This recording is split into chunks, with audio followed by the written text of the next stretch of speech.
My name's Brittany Baker, and this speech is on social media.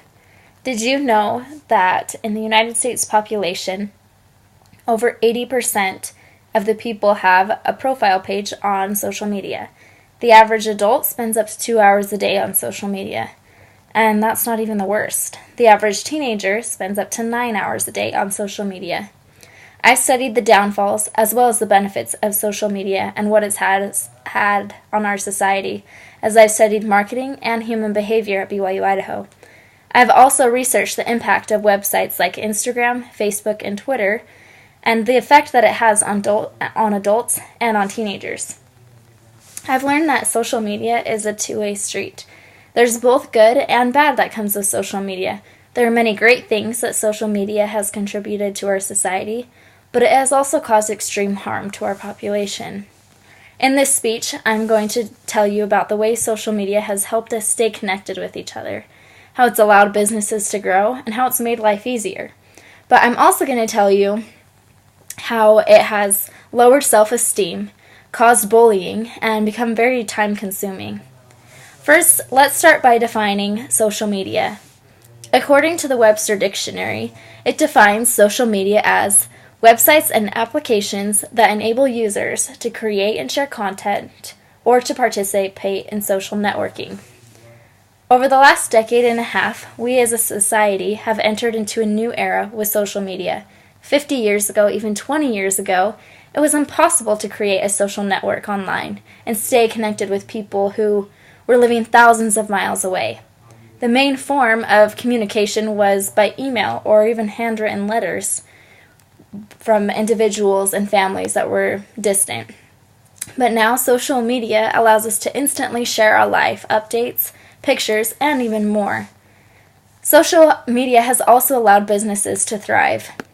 Right now, I can look at my Facebook and I'm going to see 3 or 4 business pages that I'm a part of, and they are able to advertise their sales on. And it also allows me to directly have access to their websites and to online shop. And have you ever seen items popping up on Facebook or Instagram, little ads, and you think to yourself, I was just looking at this online? Well, according to Network History News, your web browsing history can actually be linked to your social media accounts, which allows businesses to keep you engaged in the products that they already know that you're interested in. Another thing that social media does is it allows entrepreneurs to run almost their whole business from online. You can simply make your online profiles on Instagram a business page, where you can advertise, sell, and you can even set up online payments. Social media is a great resource for many reasons. One of the biggest reasons is it just simply makes life easier. Sending out stamped invitations can be very time-consuming and can take a lot of effort and a lot of engagement. On many different forms of social media, Facebook included, you can create an event and then you can simply invite your friends online. You can set up times, places, and you can even request that your guests RSVP. Not only can you create invitations, but you can also stay tuned with local events in your town and parties that your friends are involved with. Another thing that social media does is it allows the individual to stay up to date with not only their friends, but with what's going on locally and throughout their community. According to David Glenn, in Business to the Community, he says, staying connected to your social networks on the platforms that you use can be vital to your professional success.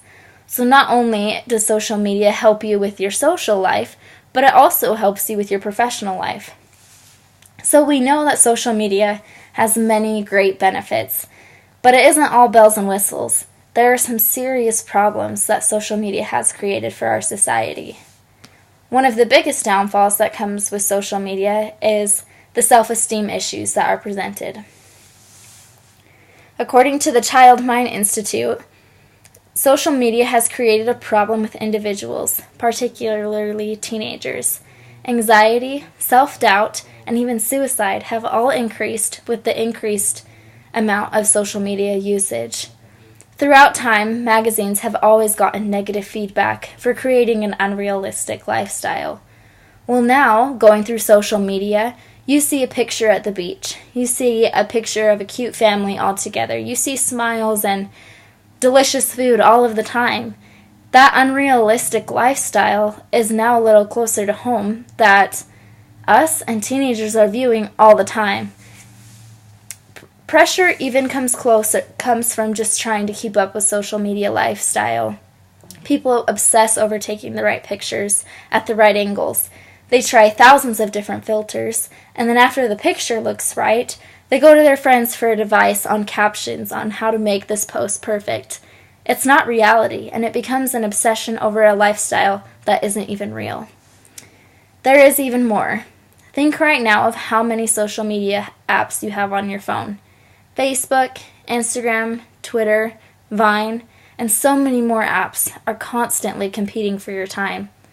As time goes on, we spend more and more time on our phones, like robots, filling our minds with any spare time that we have and any chance that we get.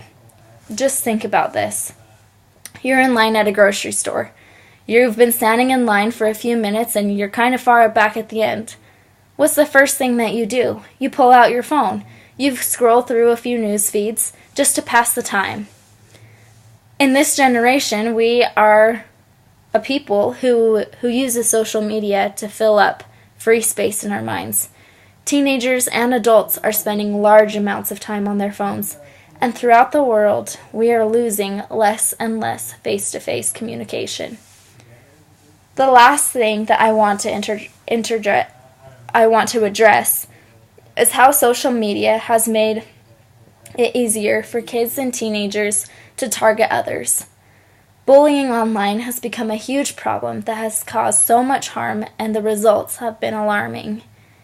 As of April 2016, 16.9% of middle school and high school students have admitted to have fallen victim of cyberbullying. This is according to the Office of Adolescent Health. That is only those who admitted that they have fallen victim. There are many more teenagers who have been abused and cyberbullied online who haven't admitted that that's happened. It is way easier for someone to sit behind a keyboard and say rude things to another person when they aren't face to face, and it has caused a lot of damage. 30% of suicides among teenagers have been linked to cyberbullying. That is a huge result of social media, and something that is affecting so many people. As a society, we have created this helpful monster with all the good that social media has done and brought. There's negative, and it's up to the individual to decide if it's worth it. We have been able to participate in an incredible movement that allows individuals to stay connected with people thousands of miles away, and it's also allowed businesses to thrive. But we are also in an era where children turn their frustration to online posts and target individuals and constantly view unrealistic lifestyles and body image. The question that I would ask each of you is, can you continue to allow social media to run these aspects of your life?